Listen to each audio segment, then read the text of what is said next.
Peace, Natasha.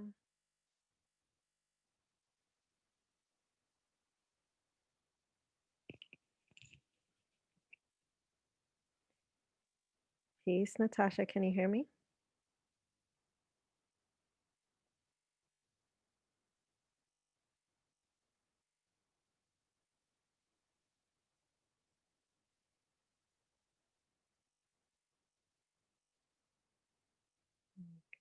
Peace, Amala. Hey, how are you doing?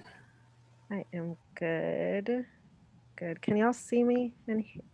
Yeah, you're a Okay. bit grainy for me, but I don't know if that's Yeah, that's definitely the case.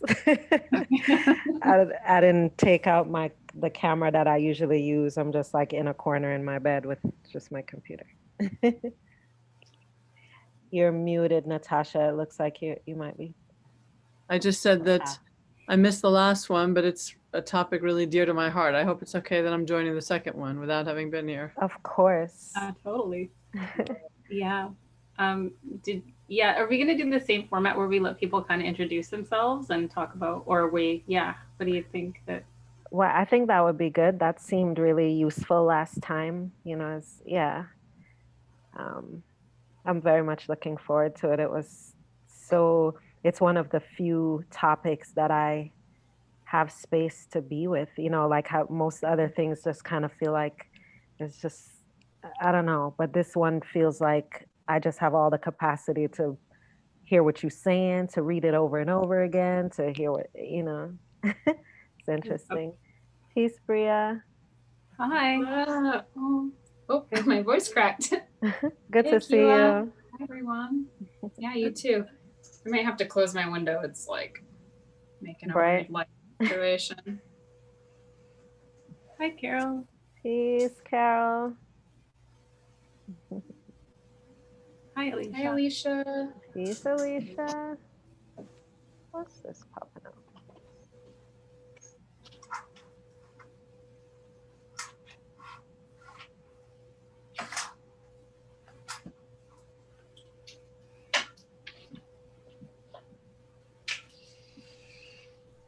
Hi, Lou. Hey, Lou.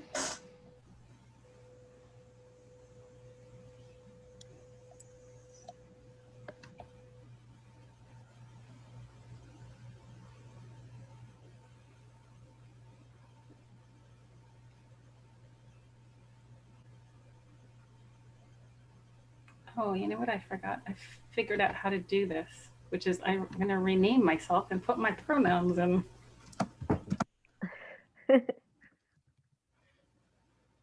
There we go. Yeah, so if you want to know how to do that, you just go to the upper right hand side and there's three buttons and you click and then there should be a rename option and then you can add that or change your name.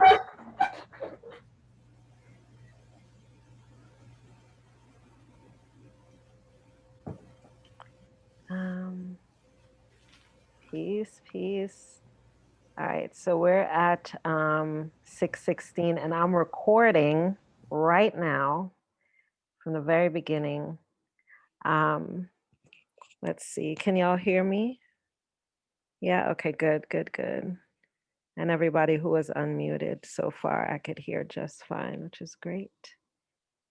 Um, when Amala and Natasha and I were on just a couple minutes ago, quite literally, um, we were saying that it felt nice, as Amala and I were talking about, that it felt good at the beginning last time, that everybody just kind of spoke a little bit to why this space matters for them now, and whatever else they wanted to share about themselves, and would just kind of that we were hoping to start like that again, since that felt good. And there are also people who are here for the first time, like Natasha, as you mentioned. Um, cool. So since we're recording it, it's just 6:17, but I'd love for us to start so we have the full time, and people come in and we can catch them up, whatever ways feel good. All right, so I'm going to mute myself now, and anyone who wants to start off with just a check-in, how you're feeling, why this space now, um, and then if you want to pass it on to somebody else or just mute yourself when you're done, like this.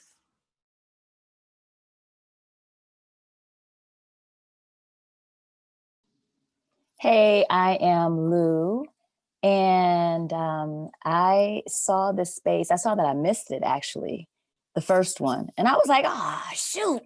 I was so mad. I don't know how I missed it, but I did. And so when I saw it again today for part two, or yesterday or today, I was really excited just because the title itself, unschooling, and it just feels appropriate for me in my life and what, unschooling means to me, because it's happening in my mind and my body. So it just feels appropriate to, to be in this space. Yeah,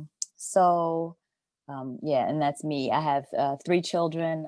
2 have always been homeschooled, which turned into unschooling. 1 is 21 and off adulting. That's my son. And then I have a 15-year-old son and then a 12-year-old daughter.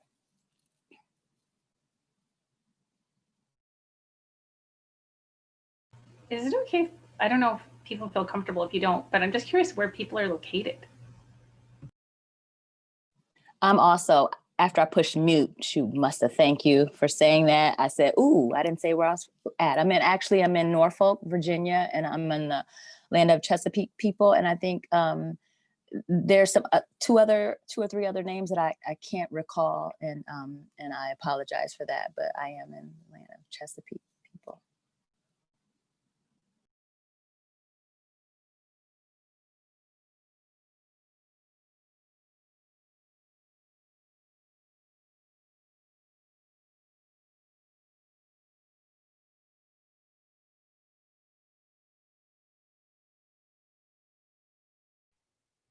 I'll go. Okay. Oh.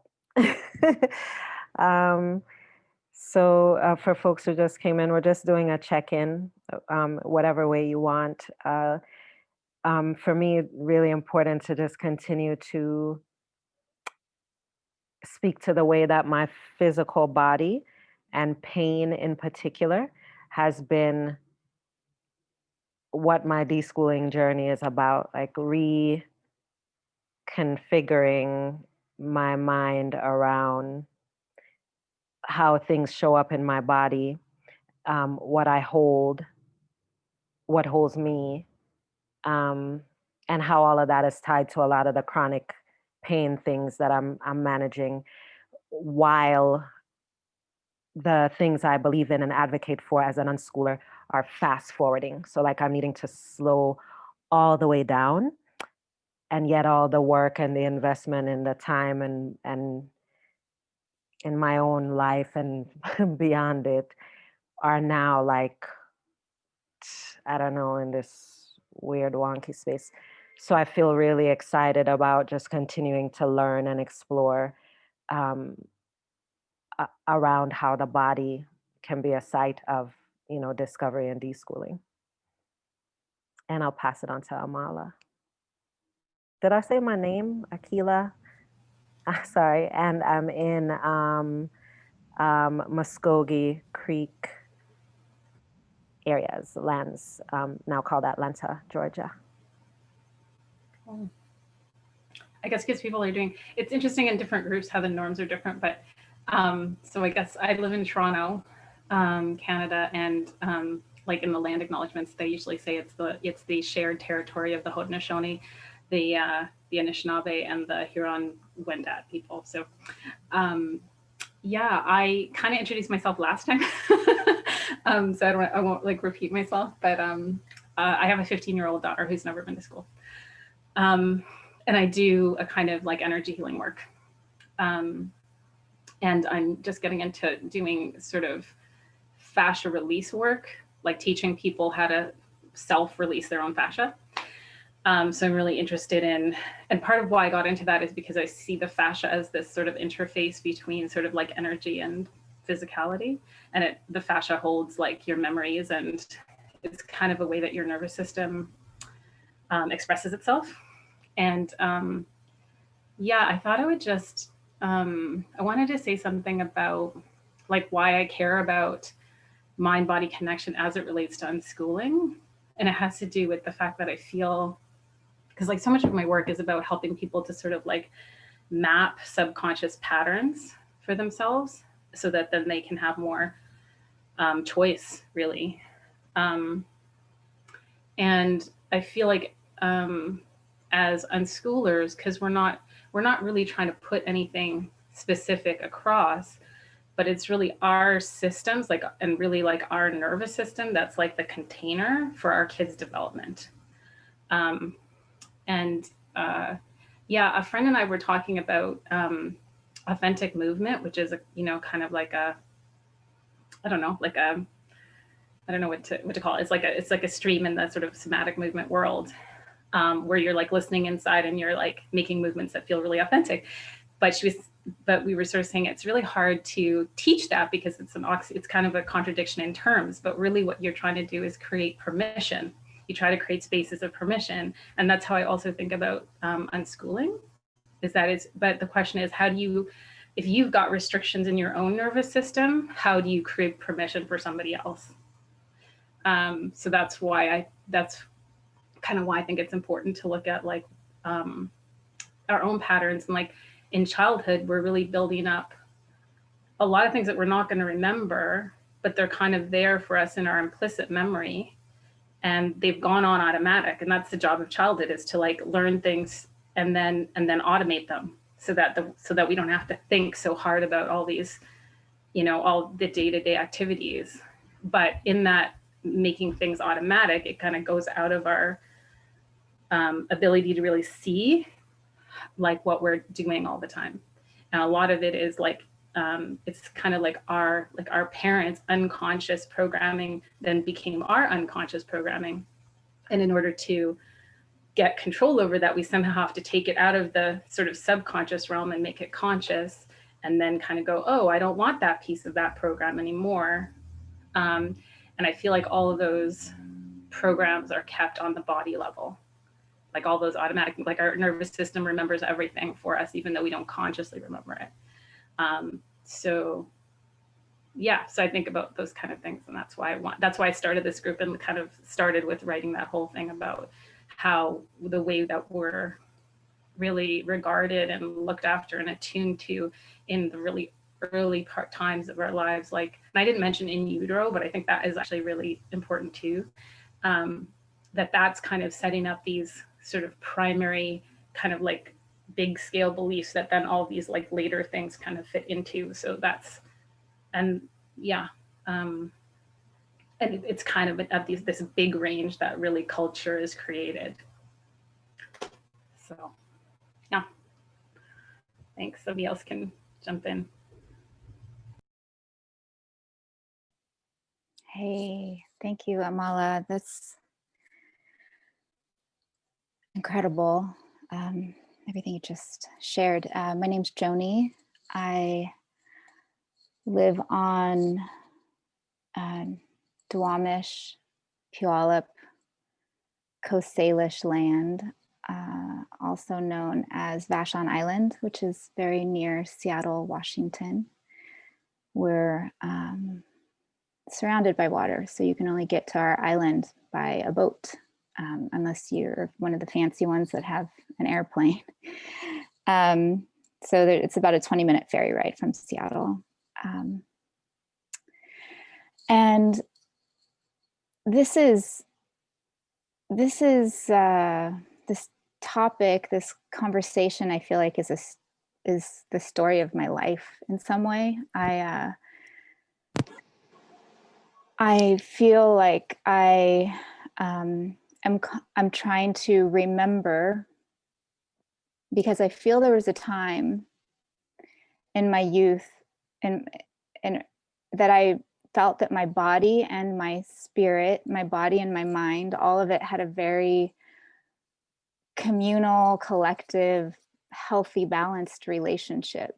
And through various conditioning and, child sexual trauma, being a variety of different systems around me, all the isms, I guess, and being raised in a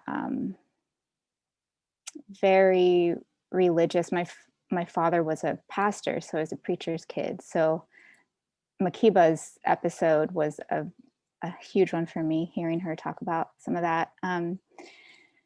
But as a way to handle being in this form or in this body, I checked out, I left. So I grew up being very attuned to spirit, to energy, I mean, some of my earliest memories of energy exchange is actually in utero, which I got to on this somatic journey I went on with someone. So when I went down this road of, well, I've been unschooling before I knew, and we hear this over and over again. I've been unschooling, I've been deschooling.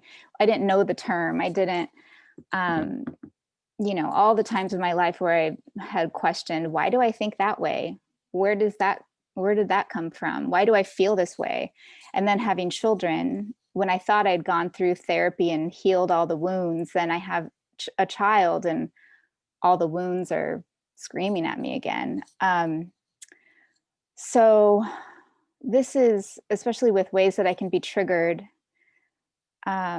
especially around consent-based parenting, which we, and partnership in our parenting that we practice so much. I literally had to get back into therapy. And for the first time in my life, saw a therapist of color, which I can't believe I've spent my whole life seeing people that don't identify as I do. But,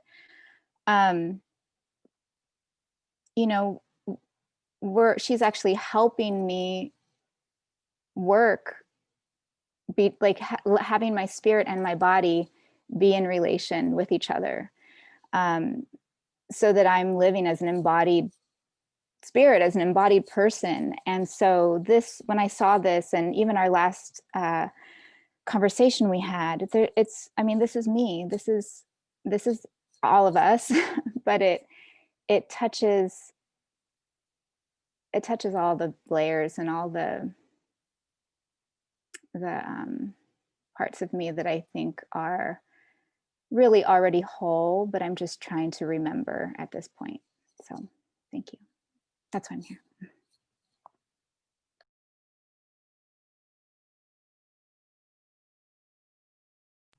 Yeah, thank you. I can give it a try. My name is Natasha. I live in the UK in Oxford.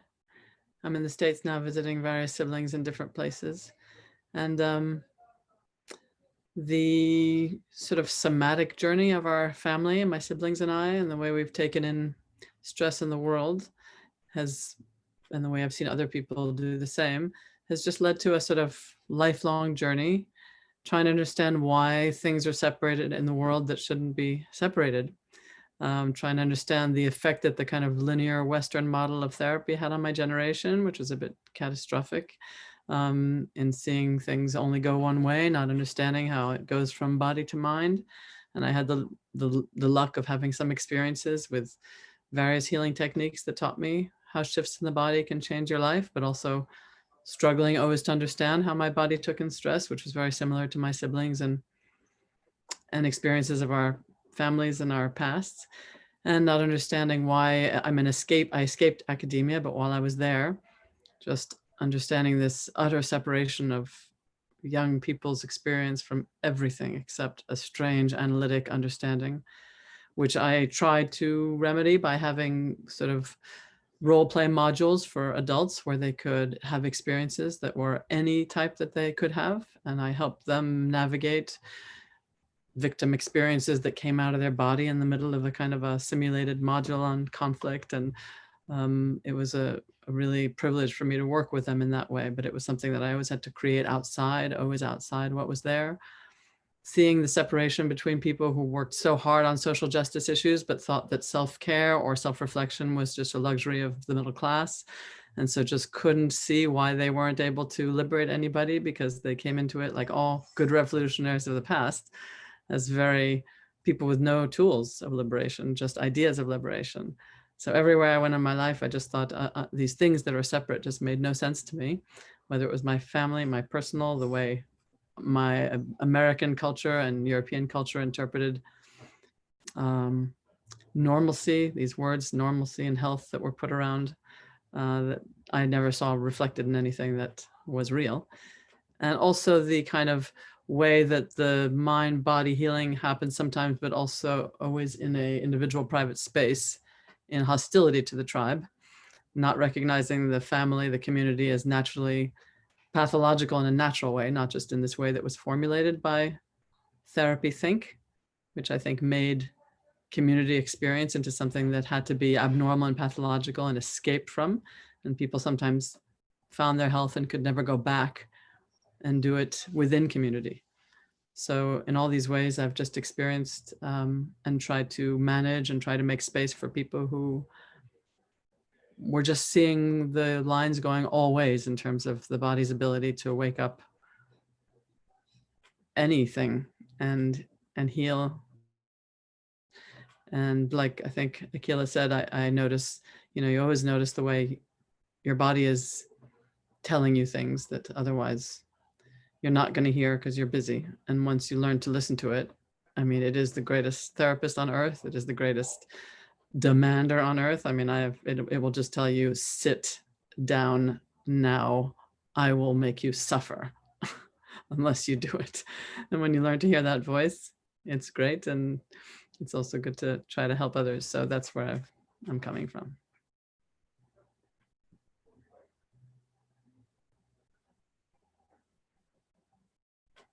Thanks. I might want to steal that line from you.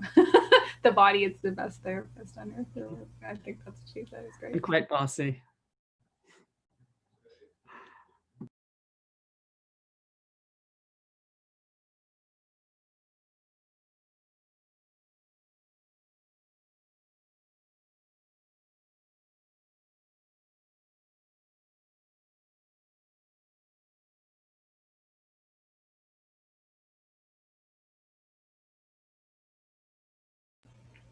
Thanks, September. Should I don't know if everybody's seeing September's intro there in the chat. Can read it.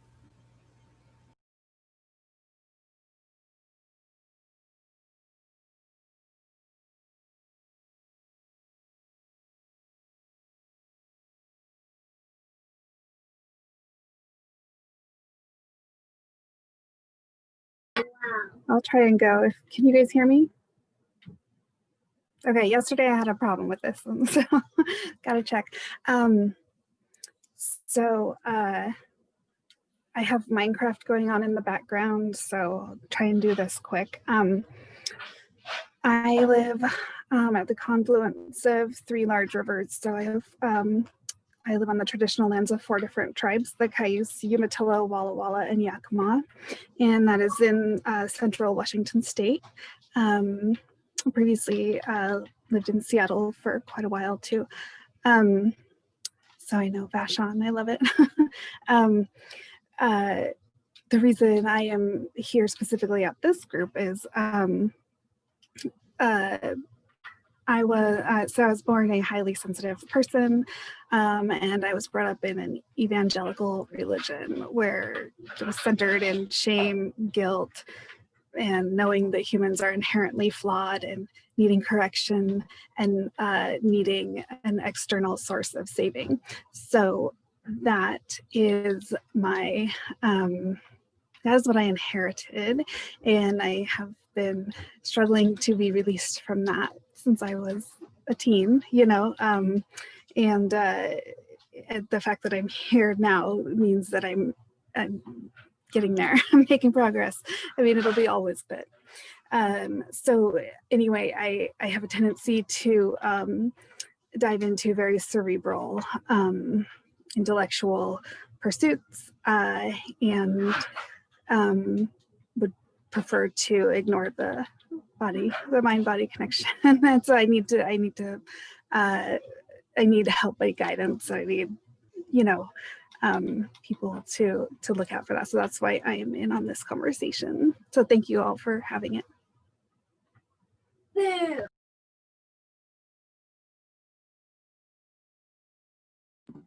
By the way, I just forgot to say I'm an unschooling mom of a 6-year-old girl who already knows how to say what's coming into her body. Sorry, me too. I have unschoolers. I have a 16-year-old and a 6-year-old boy, 16-year-old girl. Yeah, and my girls are 16 and 14, also unschooling family. Okay, so I'll jump in off of that because I'm here on Chumash land in Southern California. I'm originally from Piscataway Territory in Maryland. And I have 2 daughters who are 30 and 26, who were both always unschooled. Well, except that the younger daughter decided to go to school for a couple of years for junior and senior year to find out what that was like. So, but I was wanting to say something because there was a short conversation where Sarah had brought up something last time about, just so one of the things where these body things intersect with unschooling in terms of how we sort of mutually regulate or dysregulate each other, partly in terms of the polyvagal states that Amala explained so well at the beginning of this group the other day. And I was reading a book recently that was saying that even pretty young kids, you can sort of develop a family language for how to talk about those states and needing to move yourself, maybe from that sympathetic activated state into, the ventral vagal, more calm, socially responsive state, and just sort of like how to come up with a language that's comfortable for your own children and your own family. And some people are, I guess, this kind of shit never works with my kids, but some people are able to draw pictures with markers and things like that to sort of develop a way to communicate about it. Because like if you have to sort of explain to a young child that, what we used to say in our family was can't remember which girl used to say, I need somebody to feel me better. But so we all started to, whenever our kids would say anything, we would all start to say it. So I would sometimes say, I need to feel myself better, And so to talk about the different ways that you're going to do that, and sort of just try to, because obviously once one person gets dysregulated, the next person gets dysregulated. And then as your family grows, it can be quite a dynamic. So how to kind of get things back on track and how to talk about that is, I wish I'd known more about this when my kids were younger, and maybe would have had some better tools for how to work with that. But and that it also kind of tied into, because I always looked at stuff like that with, both myself and what I was feeling, because, I have a lot of the same history and all that kind of stuff as all y'all. So,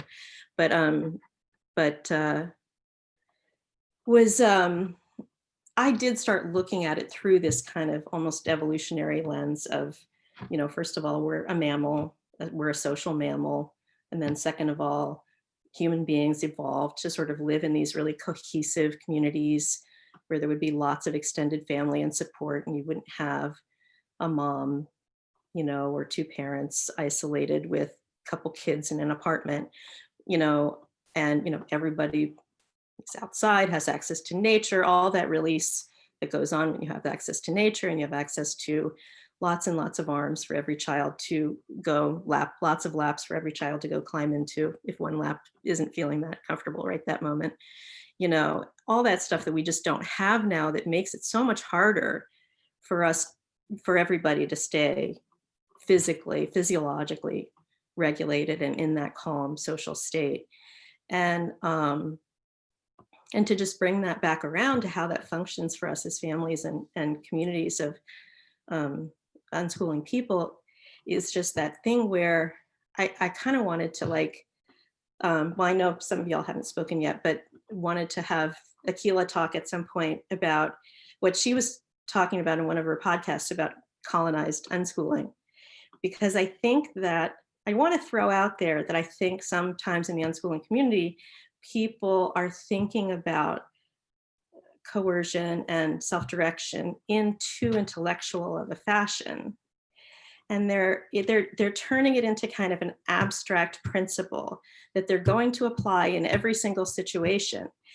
And, you know, our relationships and kind of, whereas for me, it's much more like, well, how can we get back to what it is we're meant to be, which is a much more physical thing. And our relationships with each other, we're a social animal, so we're meant to be interdependent. We're meant to be helping each other. You know, there's supposed to be a certain amount of freedom and independence, but also this interdependence and mutual care. And you can't just make that into an abstract intellectual concept that now says, well, I don't believe in coercion, so da da da, therefore I blah blah blah. And somebody had written an article actually in Mothering Magazine years ago about how that could lead to kids who are a little bit out of control, and in the sense of really emotionally dysregulated. So again, I don't want to like fall back into the old authoritarian concepts of how kids should be under control. You know, that's not what I mean. And yet I don't think we're supposed to be just totally dysregulated all the time and ramping that up and with no way to kind of come back down. But the answers aren't easy because we don't have a coherent, evolved culture that has all the, you know, there's just a million pieces that are supposed to be in place that aren't in place for us anymore. So how we can move toward that. Anyway, I just think that to me is a really rich area for continued learning, even though my kids are all grown up now. So.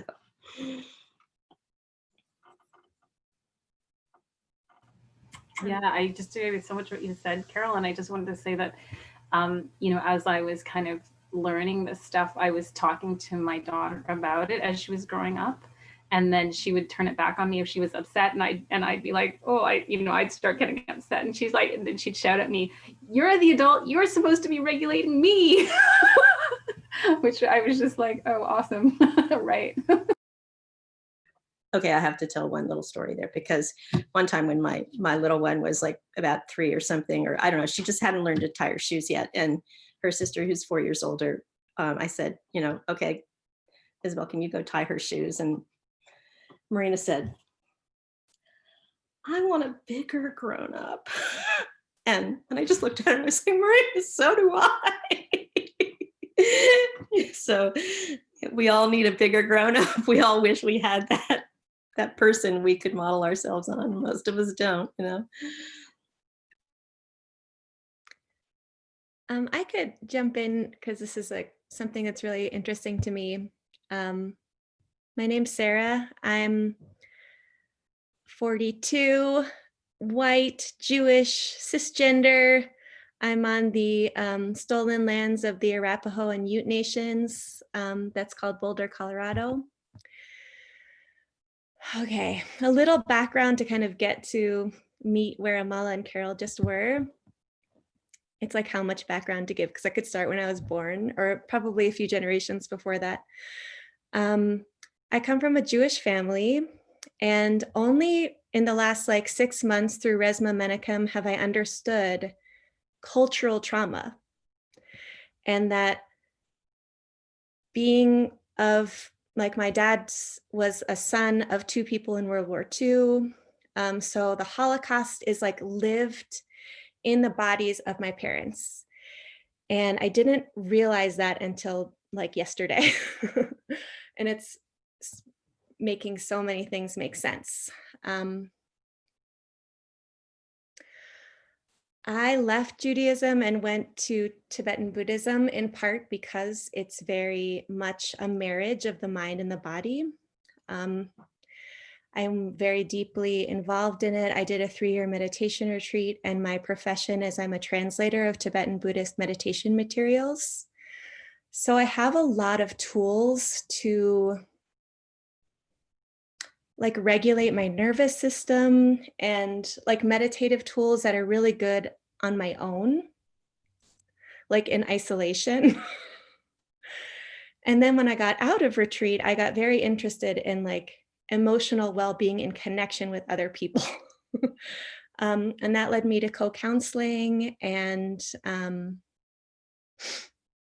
yeah, so I've been giving my kids sessions in co-counseling language, which just means they get to have big feelings and I hold space for their big feelings.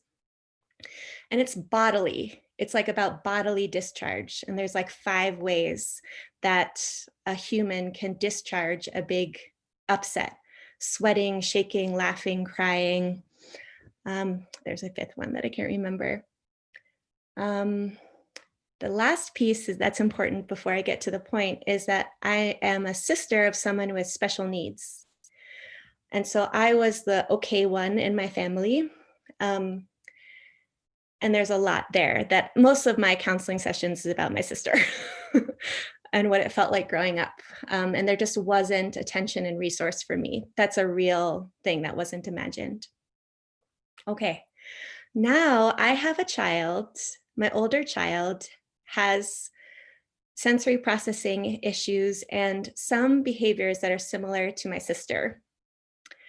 Okay, so I have like all these amazing meditation tools, right? And my child wants nothing to do with them. And she gets kicked out of her body super fast. And some of the way that manifests is aggression, and some of the way that manifests is not pooping. And for the life of me, I cannot get this child to poo. I mean, like in a way where it's like, makes sense to me, where it's like, I keep talking about being friends with your body. And like, this child does not want to be in a body. And my sister didn't want to be in a body. And it's very like deep for me.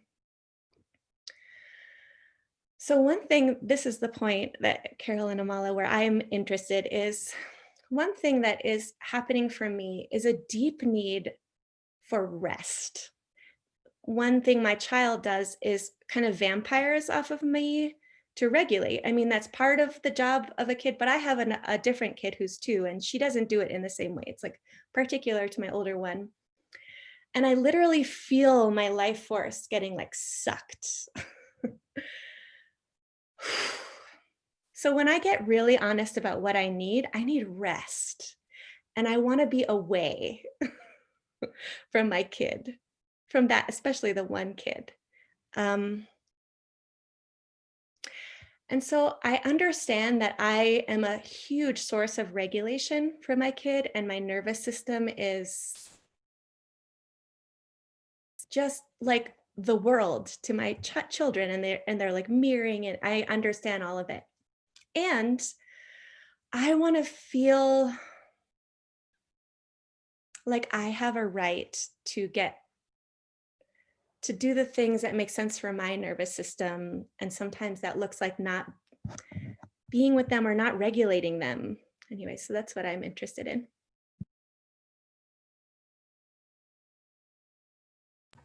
Yeah, amazing question. Thanks for everything that you just put out there. Super interesting and deep, and yeah. When everybody's done introducing and talking to their fields, I'd like to come back and piggyback off of what you just shared, Sarah, on what some experience that I had with that.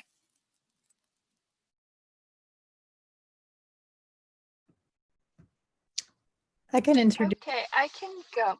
Oh, Go ahead. go ahead. Okay, I'm just in a space where I can turn on my video, so thought I would try to sneak in here.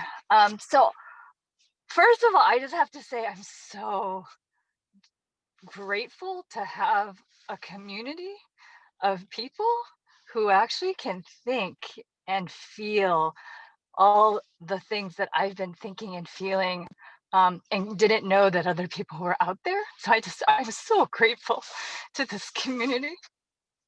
So that first, and then I have found that in order for me to really take on and go on this journey with my son, who is 7, so we've just actually started unschooling, that it wasn't enough to just make the decision. Like, I feel like I'm somebody who has known for a long time that oppression exists.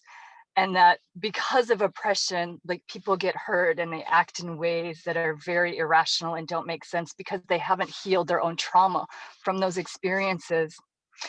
And so it's like, you know, like trying to make the decision to stay present and to stay human. I'm going to just specifically use the example with my son. This is like sort of relevant in all kinds of relationships though.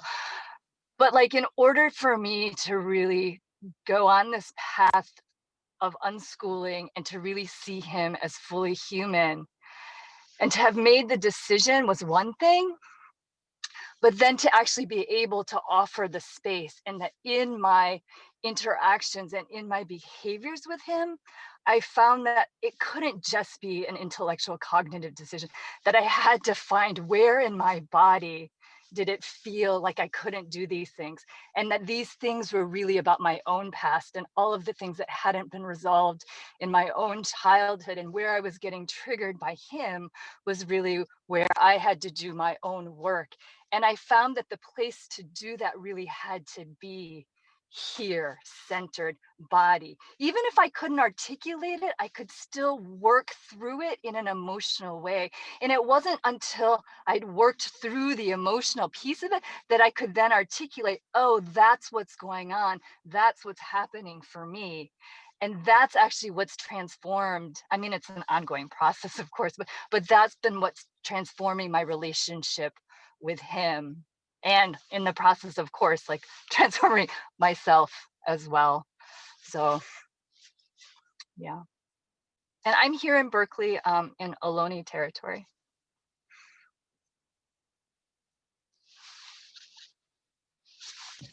Yeah, I just am so appreciating everything everybody is sharing. And I'm sure there's a lot of things that, like in what you were saying, I recognize, you know, just that like letting yourself do the body journey and then the intellectual piece comes after. Yeah, thanks to everybody who's just being really vulnerable.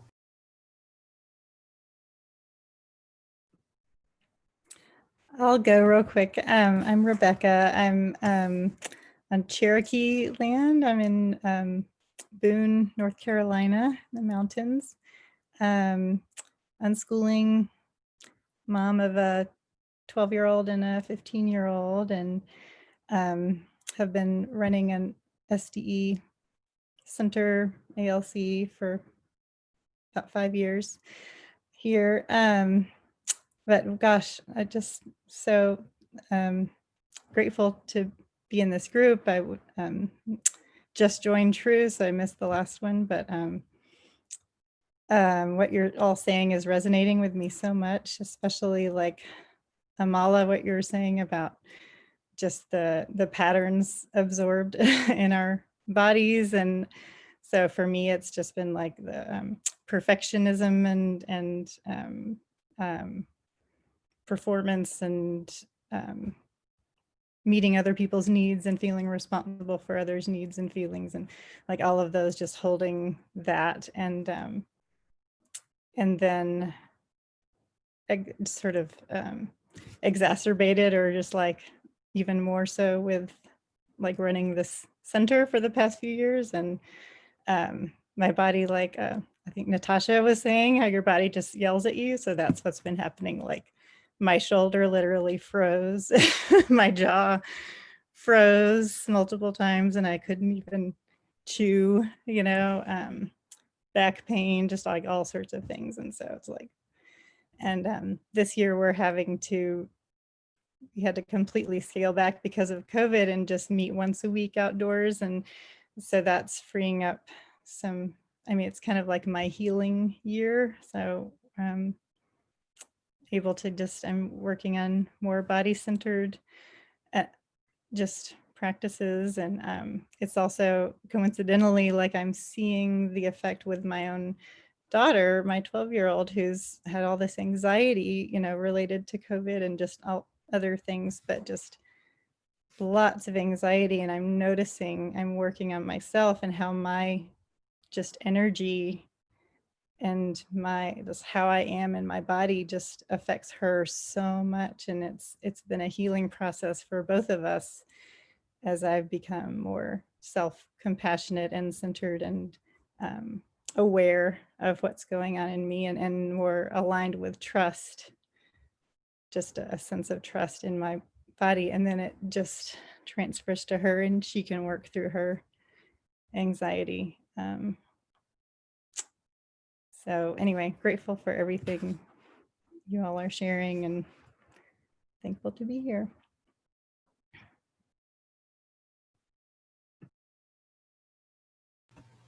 Thanks. So who hasn't gone yet? I haven't gone yet. I'll go. Okay, sure. Hi, I'm Adele. I'm in the UK, so it's quite late here, but I'm a bit of a night owl, so it works. I'm absolutely freezing, so that might come across as I speak. And I'm listening to my body, so I've got a hat on.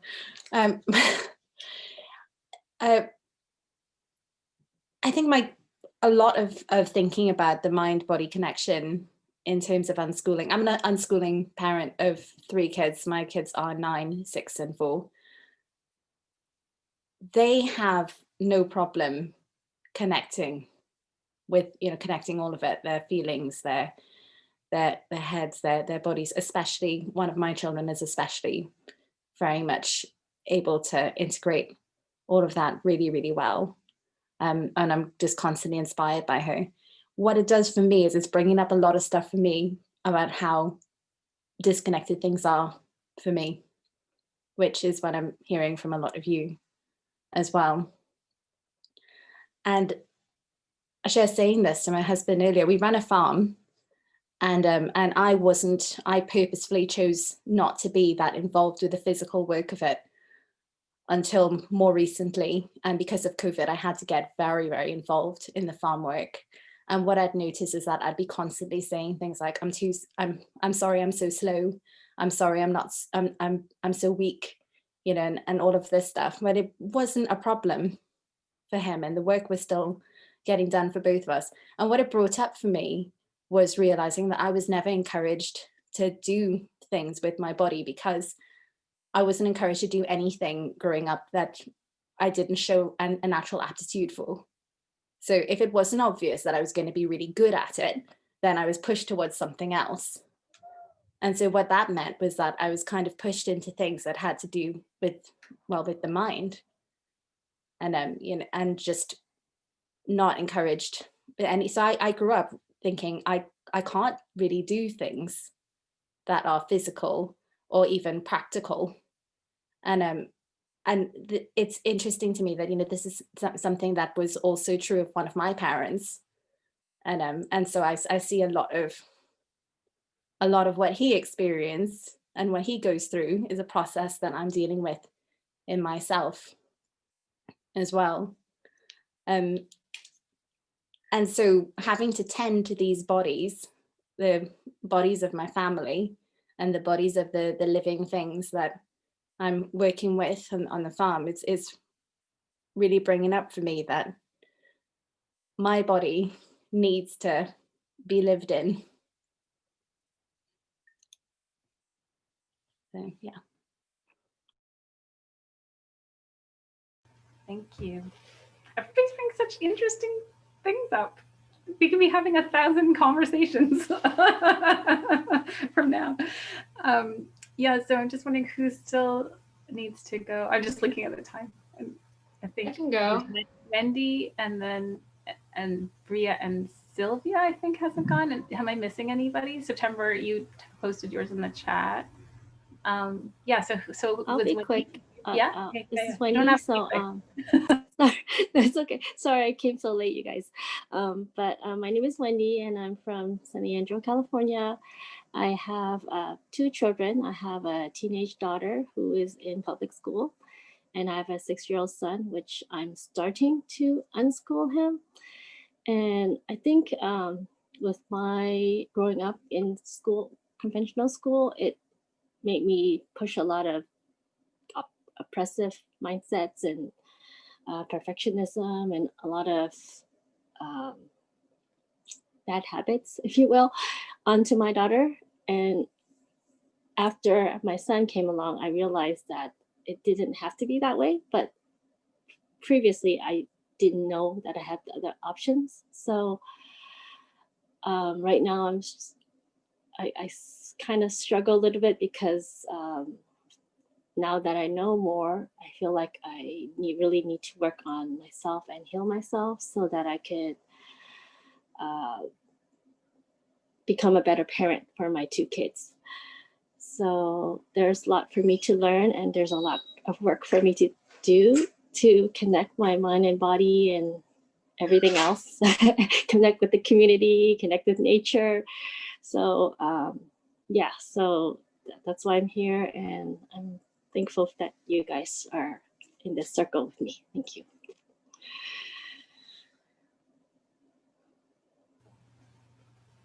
Great, thank you. Yeah, Bria or Sylvia? I can go. I'm just having still some in and out internet, so I don't know if you all can hear me. Okay. Okay. Hi, I'm Bria. I am on Chinook, Clackamas, Tualatin, Multnomah lands in so-called Portland, Oregon. I actually grew up unschooled, and movement was a huge part of who I was and who I am.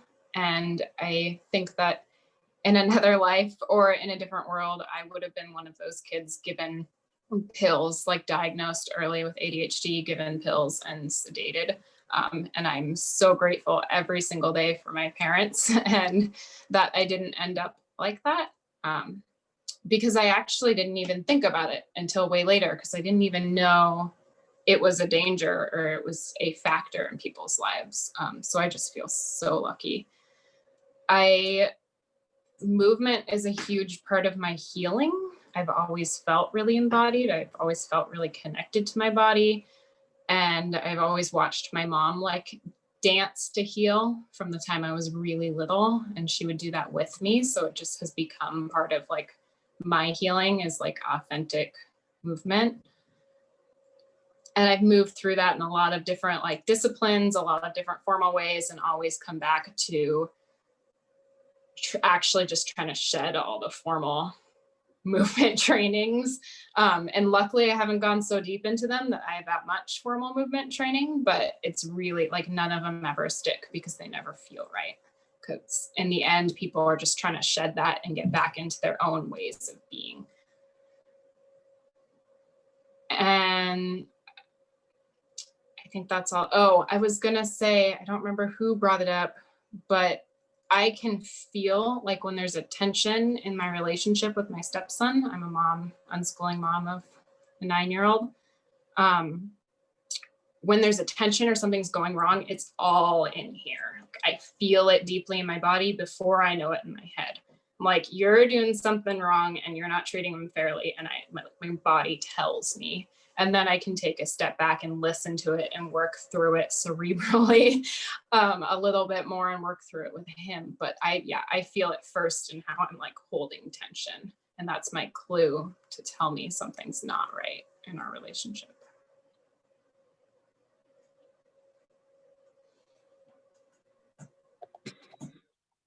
Hey, I'm Sylvia. I am in Miami, Shawneeland, that's Oxford, Ohio. I'm the mom of an 8-year-old boy. We've been unschooling for almost a year now.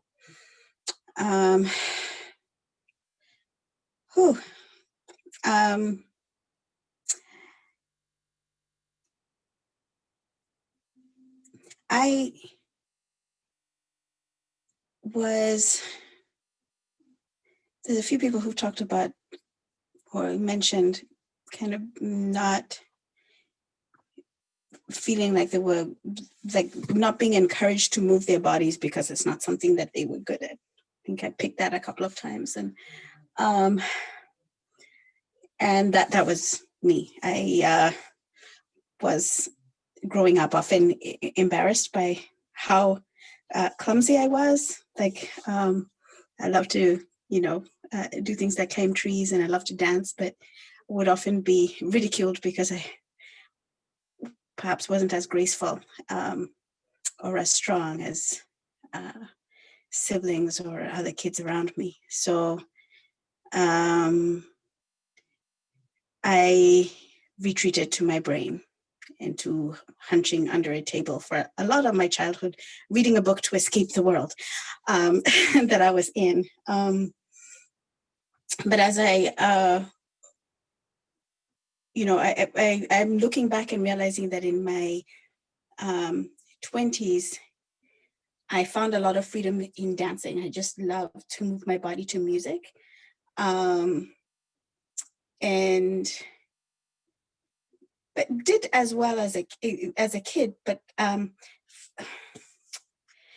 anyway, that I'm just looking back and realizing how there's been different things that have sort of, I found myself feeling shamed about how my body moves, and then me shutting it down so that I can fit whatever spaces I'm in. And I have been given an incredibly physical little boy who has brought up for me how little I move and how much negative emotion viewpoints I have, like the way I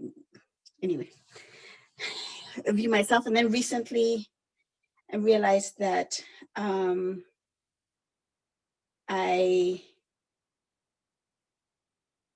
apart from the big movements like exercise, not just exercise, but dancing and actually even the way I move in spaces, I realized that I try to take less space. But my body has been talking to me through aches and pains. But as I have began to take on some meditation practices, I'm realizing that I'm noticing that my body is screaming loudly, almost at a cellular level. And it screams more loudly when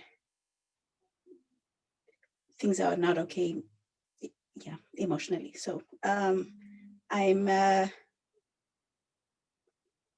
seeking to reconnect and to be okay with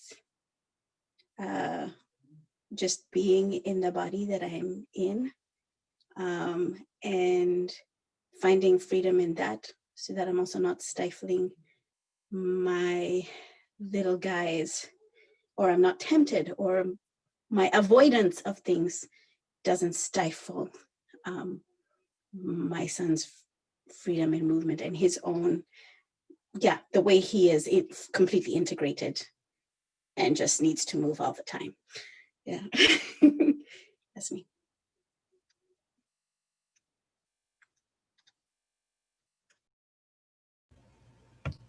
Yeah, is there anybody else who didn't get to introduce themselves?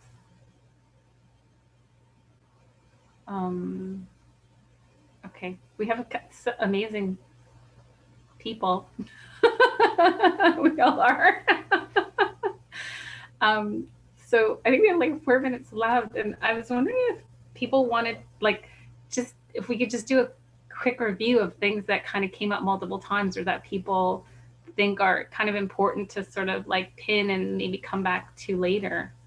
And then I can just try to take them down. Yeah, so one thing was like regulating, like the fact that the interdependence of our regulatory systems and nervous systems with our children's, and the things around that itself, and the managing of that. Yeah. The need for rest was really, I was like, yeah. And like how it fits with the regulating piece. Yeah. I was curious about a shared understanding of what dysregulation and regulation means, because in my experience, I have really negative schoolish connotations with those words. So I don't know if this is something you all did before and I missed it. I apologize if it is, but I was curious about creating a shared understanding of dysregulation. Yeah. Is that sort of for future, or you just want some input right now about it? I mean, we have a few minutes, but You can just put it down. Okay, I'll just put it down. Yeah. Also, if you go read Amala's introductory, I don't know if you got a chance to read the introductory thing that Amala wrote, where she was sort of explaining the polyvagal states that our bodies move through naturally, you know, in different circumstances. And I know that's kind of what I was referring to a little bit. And maybe this, yeah, I don't want to use dysregulated in a foolish way for just like undesirable behavior. But it's about moving into those fight or flight modes or those shutdown modes versus the modes over. But I just wanted to throw out whether anybody wants to do any like little breakout sessions that would not be recorded, where you know, maybe people could share more than things they might not want posted on YouTube, or you know, that just throw that out. If anyone's interested, they could reflect on that and see if there's interest in that. Yeah, I would totally be. Yeah, me too. And I'm also interested in specificity. Like as much as possible, we can, you know, like talk about what we talking about specifically. Whatever that means, I'm interested in that too. I'm definitely open to that. Yes. Yeah, for me, there's always this consent issue. I mean, I know for a lot of us, there's a consent issue that you don't want to like say stuff about your kids and then have it like posted on YouTube. Like, so. Yep. Yeah, and for me also, like my parents as well. Kids and parents consent. Yeah, I mean, for me also the thing about inherited patterns was kind of like a kind of like a sub theme. And I went, you know, and I went to, I just made it to part of the ancestral reconnection one this morning, and so it's been on my mind today. And I've had some interesting interactions with my daughter about it, just because it's, you know, because she just somehow reads my mind. But yeah, like sort of ancestral patterns, inherited things, and yeah, my mom passed away last year, and I was just. She left behind 3 huge storage units of stuff, and I had to go through them, and I'm still going through them a year later, but it really showed me how much of me is really her. Like I just saw all these pieces of myself, and I could track it back to something that was in her. And it was really mind blowing. So another bit on this is that some of us are married into families with different ancestries than our own. And you're trying to navigate that, you know, as a partner who's from a different background, but then your children are in that lineage, and sort of understanding how to interact with that in a way that is, you know, not intrusive, but you know, it's a real part of your life. So. Yeah, and I love the things that are coming up about like what's before us, not in front of, like I guess behind the things that came before us. So like what you just mentioned, ancestral healing, that group, and pain for me also being tied to people and things that came before me, agreements made. So a few people alluded to their own healing journeys, and I would love to talk a little bit more about that, like deliberate and not deliberate healing journeys. And I would add to that, you know, what you just said, Amala, about your child reads your mind. I mean, my daughter literally reads my mind, and they read our bodies. And if those of us who come from these generations of physical and trauma, oppression in so many generations passed down, what does it mean when we're doing this healing, but we're still it still exudes from our bodies in many ways, and our children are reading it. And obviously so many people here are enlightened and giving the children something different, but that is a lot that comes down on them, and they read our bodies and they read our mind. And usually if it isn't healed, we also aren't conscious of it. Like it kind of goes together. And I kind of want to pick up on this sort of like the, I don't know, just something I've been thinking about, which is the difference between, and I think Carol kind of was, the difference between talking about something and having words for something versus like the actualization of it or the way that it feels. So we can talk about a concept, but then I often sometimes, you know, like sometimes people will talk about something and then, but but it's really clear to me that the words they're using, if they could feel into what those words are what the feeling is, they wouldn't be doing the thing that they're doing. And that just that disconnect of like how to bring these things in line, but especially like in community to communicate clearly so that there's like a congruence between the intellectual and then the, I don't know, the embodied or like the actual, I don't know how to word it well, but. Totally. Yes. Yeah, and the place for all of that, right? Like, yes, all the yes, because Carol mentioned to colonized unschooling as, one of the topics that we've been talking about a lot in some other communities. And that to me ties into what you just mentioned right there, Amala. So that's a word right there by itself. Yeah, and I want to. Yeah, I mean, I've been. Oh, go ahead. Sorry. No, I've been thinking a lot about that, what you were just saying about sort of like here the intellectual, and if we could feel what we're talking about, like how that would just be such a transformation and an integration, I think, of like the whole person. And I'm really interested in something that I talked about this morning in the ancestor reconnection session, is like, can we create spaces where the emotional healing can be a collective communal process, that it's not something that gets hidden away that you do in private, but can we create the spaces where we're all together with each other, holding the emotional, just, the landscape of the emotions that are in us. And that's really, in my mind, I so clearly think that is where the transformation happens. Yes, I was going to say the same thing, the community, healing in community rather than being sequestered away. Yeah, and in some way we become the ceremony. Our collective becomes the ceremony where, I mean, I'm thinking of my Korean shaman where, like there used to be gut or ritual where like the whole village would come to, right? And there is that ancestral piece that I think was mentioned too, and in not just the way where we also are bringing some of those inherited conditions of how our ancestors were oppressed or were the oppressed, or were the oppressors, I mean. One of the things that I think about is my son is in a nature program here. And when we first moved to the island, he got stung by stinging nettle for the first time. And he taught me that right next to it is chickweed, which is the remedy. And it made me think that we not only inherit the oppression or the ways that our ancestors were oppressed, but we also inherit the remedy.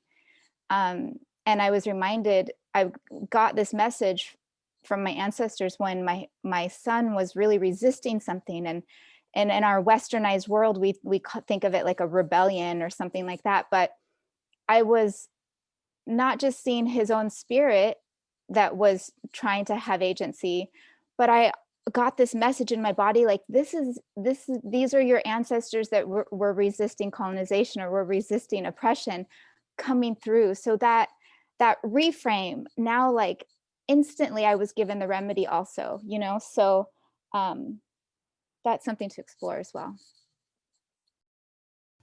I just love that story. I love that reframe. That's amazing. And I also, I didn't think of it in exactly the same way that you verbalized it. And I love that sort of like that like, and that is true, like the problem and the solution come together. But I was thinking earlier today that we always talk about ancestral stuff around trauma, but actually we inherit strengths. There's ancestral strengths that we really inherit too. And that's like, that's so important to kind of, I think, center on that. And I also just wanted to kind of come back to what Carol said about all the, like, kind of the like, I think a lot of us are sort of trying to live in this way that like has more integrity, where like have all the parts of us can kind of be, kind of in a coherent function with each other. But then we're in a society where that's like how do you do that in practice? Like, can you do attachment parenting as one person? Like, is that even humanly possible? And also what Natasha said about how there's this construction of you do your healing out by yourself, and then you actually have to, you kind of make an enemy of the community. I don't know if I'm wording that right, Natasha, but that's kind of how I took in what you said. But just like this being in conflict because you see community as the poison that you don't want to be, you know, that is kind of, you don't want it to like, to ruin the healing that you've created on your own. And like, yeah, that whole, yeah, thinking about things that way. Yeah, and there's one other little piece here that I wanted to like point to that had like, that was connected to this as well. Oh, well, it's gone now. Maybe it'll come back. Anybody else want to add anything? I'm glad we're recording this.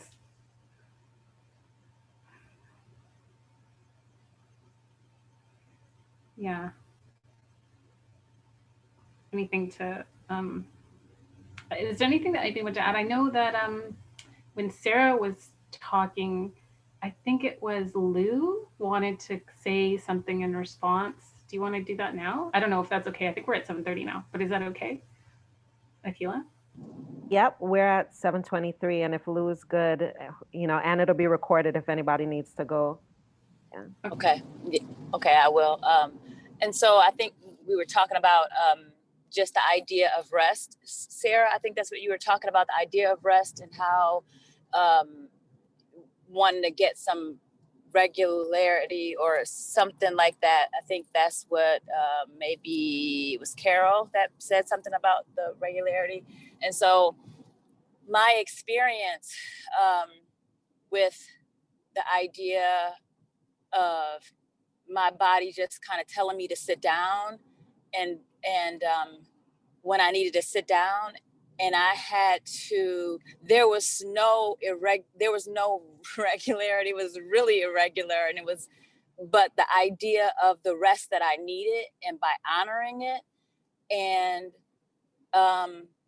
not, and letting my children be a part of it, I think that, and I didn't send them back to school. And what I'm saying by the rest, after my husband passed, there was a moment in time where I just couldn't take it anymore, and things were getting really, really, really heavy, and I needed to sit down or else I would break. Somebody else mentioned something about some other things, but I knew I needed to rest. I think it was Natasha when you said to make your body needs to sit down, and it'll make you sit down because things will start happening. And so I knew that that's where the point I was, but my point in is that there wasn't the regularity, but we were together, and I was talking through these things and these feelings and these emotions and this process of what I was experiencing with the children.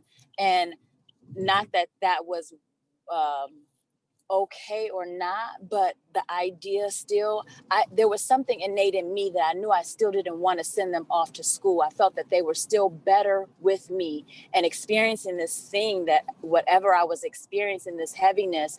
And yes, I felt it in my body, which made me need to sit down and rest.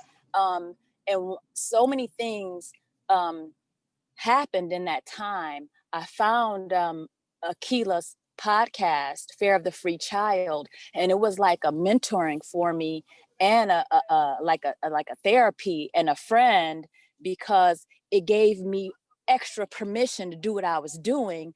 And it's really funny because a lot of the things and terminology and everything that she was saying, I couldn't articulate and I couldn't exact it, but it was so much of everything that I was experiencing, and it empowered my experience to make me, to comfort me in the chaos and the irregularity of what was happening and what I was experiencing. But something in me knew that my children were still better with me in this irregular dysfunction. So it seemed, in a worldly way, in a way that we've been taught to believe, but it was end up being something beautiful for me, because I learned all the things that we're talking about now, about how things are showing up in my body and about how things show up in my children's body and how they're feeding off of me, and so many things that I learned. And so I think when we honor the rest that we need.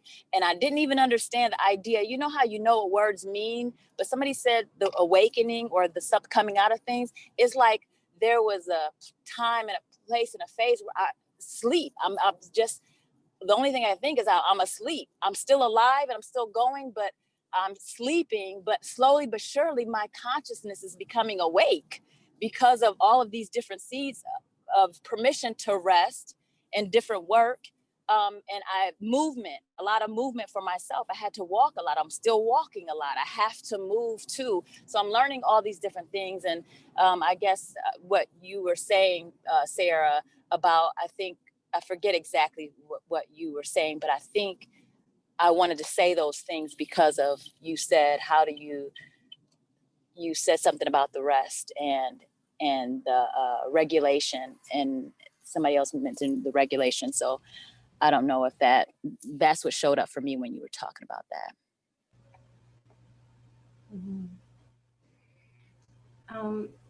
Yeah, something that you said also made me want to put down just stuff about kind of accepting the body that you're in, or loving the body that you're in.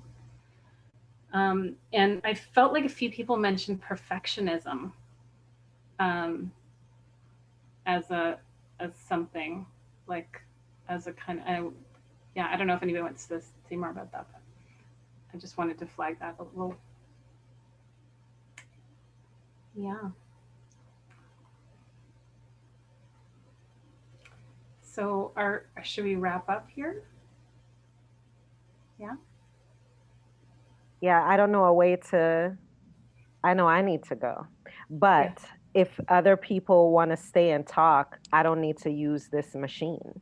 You know what I mean? Like, we could totally keep it going and I would just come out of it, like, you know. So it's totally up to everybody. The space can continue to be held. And also, hopefully it's clear that even though December 2nd through the 6th was like the original idea, these conversations can, and I hope they do, continue, you know, like beyond today and tomorrow and the day after. Yeah, I love the idea of breakout, you know, extra breakout non-recorded groups. I think that's awesome too. I have to go too because I have like another Zoom thing I gotta go to. But so I have to run, but I would love to have more conversations. Okay. Thank you. Thanks, everyone. Yes, thank you. And anyone in the group, remember, you can always propose, you know, put a thing together to propose another date that works for you, and we can keep this flowing. Thank you, Amala. This was so wonderful. Thank you, everybody. Y'all are. Thank you for sharing. It really comes alive when you. people share their personal stories. So thank you. Yeah, thanks everybody. Thank you so much. Thank you. Thank you. Thank you.